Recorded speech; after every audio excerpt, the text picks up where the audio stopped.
So you can't come to Pennsylvania and not visit Hershey, right? That's my take on it anyways. So today we are doing Hershey's Chocolate World.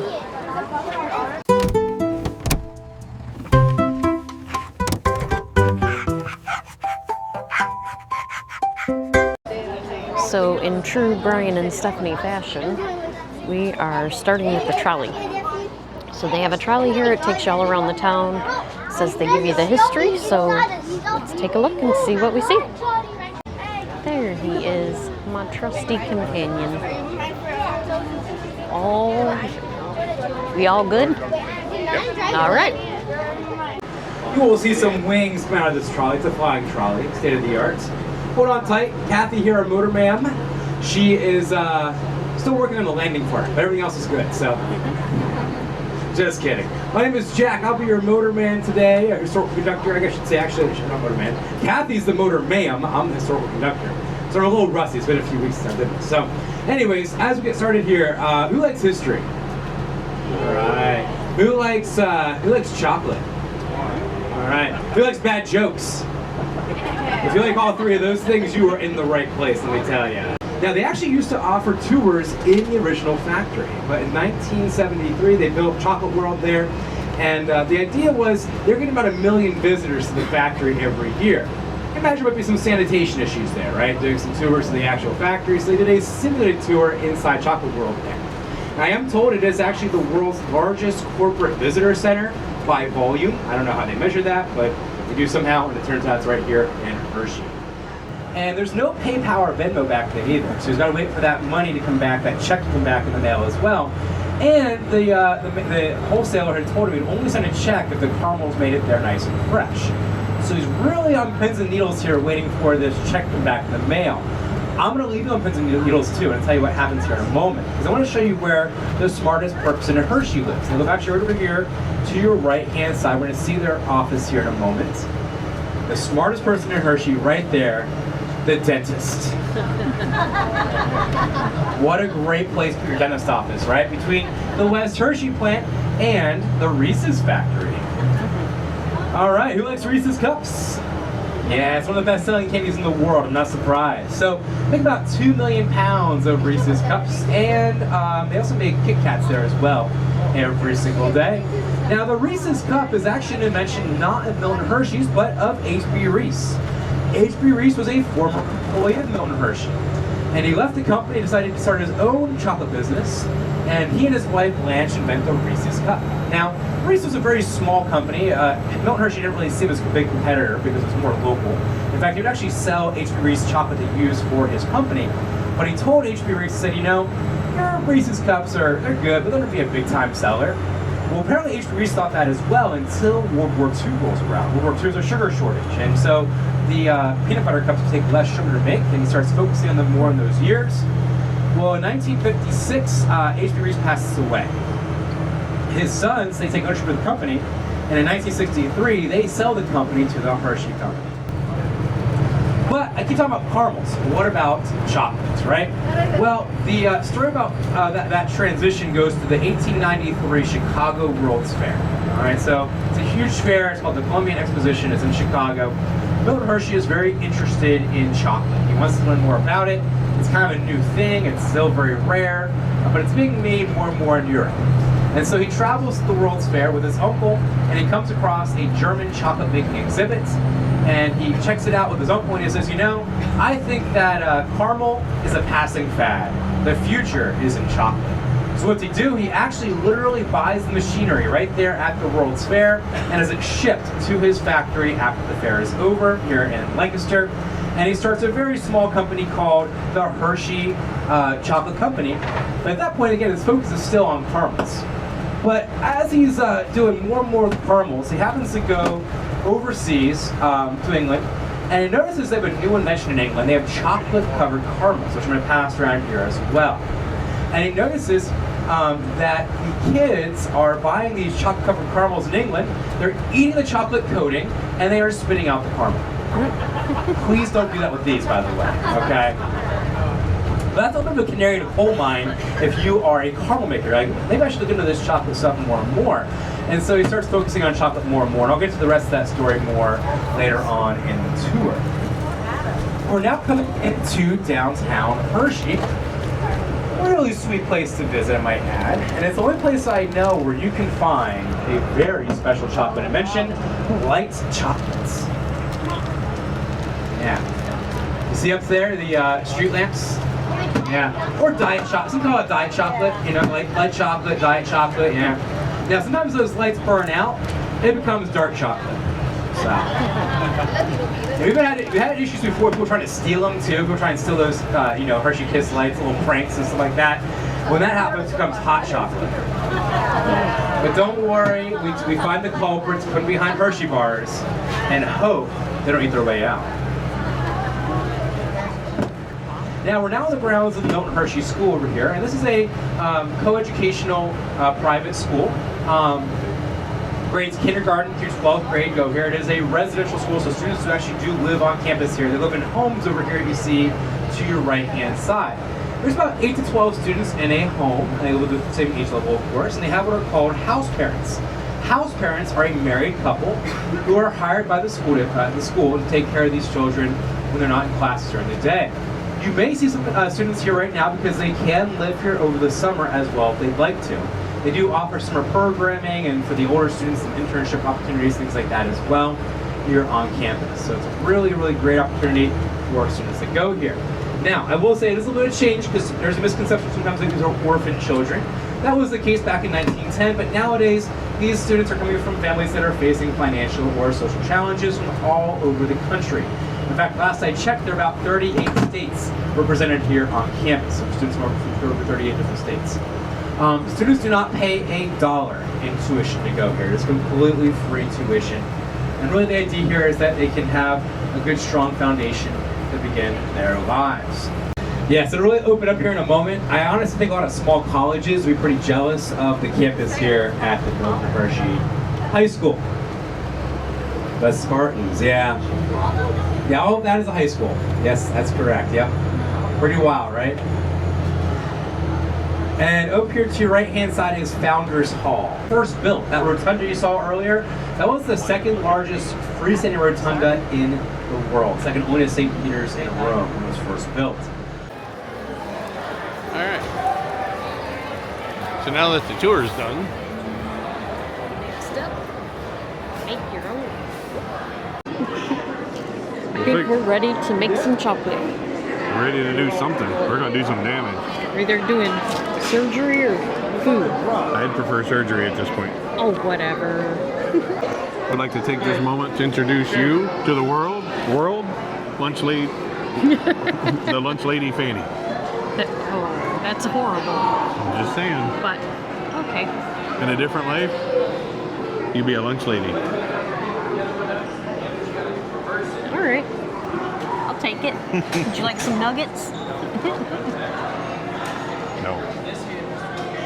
Okay, good. Because I don't have any. Where's my tostada? Guys, I wish we had smell-o-vision. I know, it smells so good in here.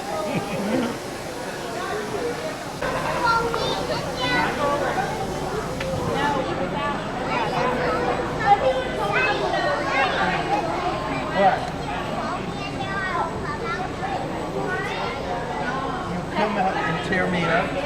You'll come out That sign might look blurry, but it's not the camera. It's actually vibrating that hard. You can feel it. Can you feel it?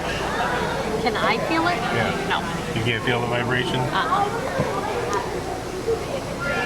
CNC Music Factory. Would it be the CNC Chocolate Factory? Yes. There are no toffee bits for me.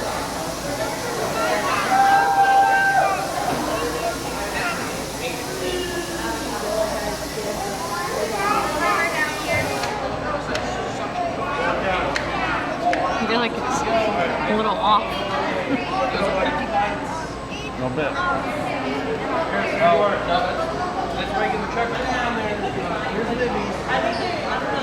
Well, here comes the... Oh, you did get yours on there, okay.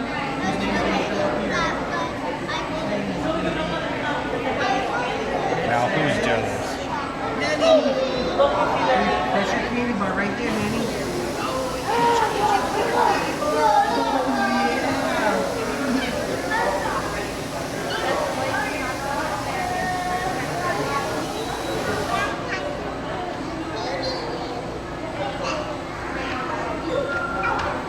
one of your pretzels fell out.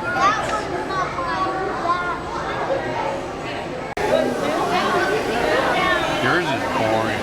I know. I'm very disappointed in my choices today.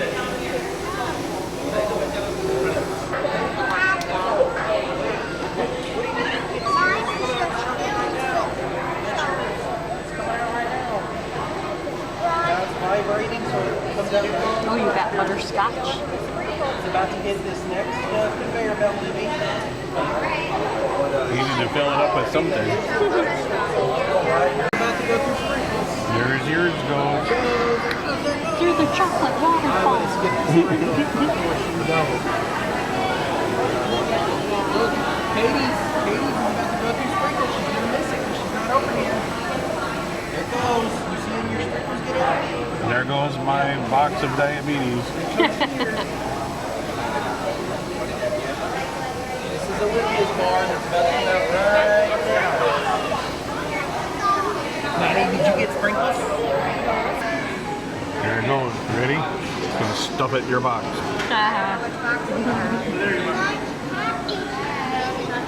Bada bing and bada boom. There we go.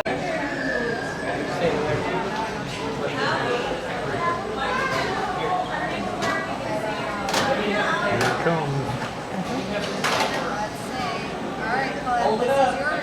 Got your ticket out? Yep.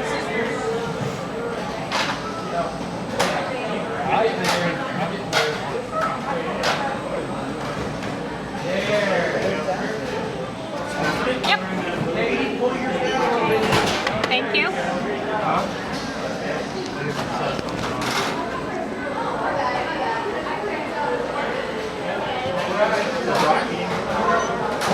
like that one. Well, are you like satisfied? it. I am. But All right. There we go. all right. Put them in the bag. Up next, the tour. How was lunch? Huh? I said, how was lunch? Mediocre. Yeah. About what you would expect, though, I think. Yep. It did what it needed to do. Yep. We certainly didn't come here for the food. We did not. Came here for the chocolate. That's right.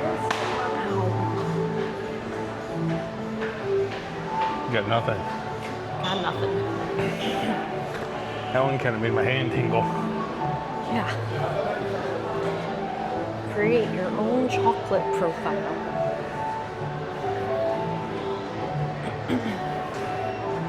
Give you an idea of what it looks like out there. Yeah. World's biggest gift shop. World's biggest sugar high. A little bit of both.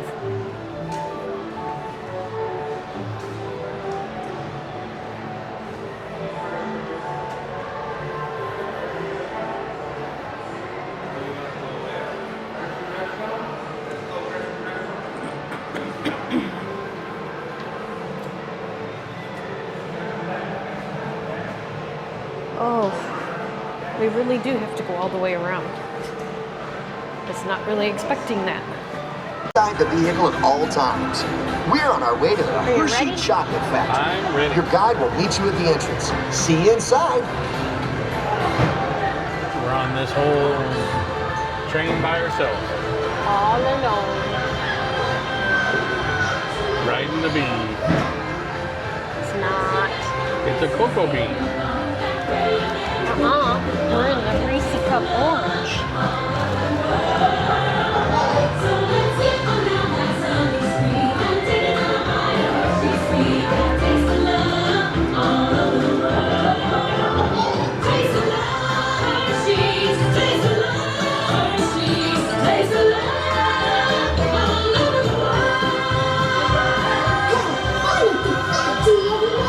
Sounds like Minnie Mouse.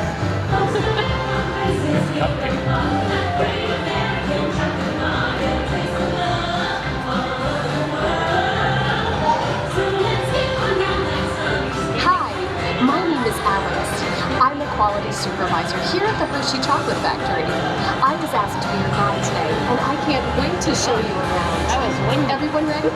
Let's go.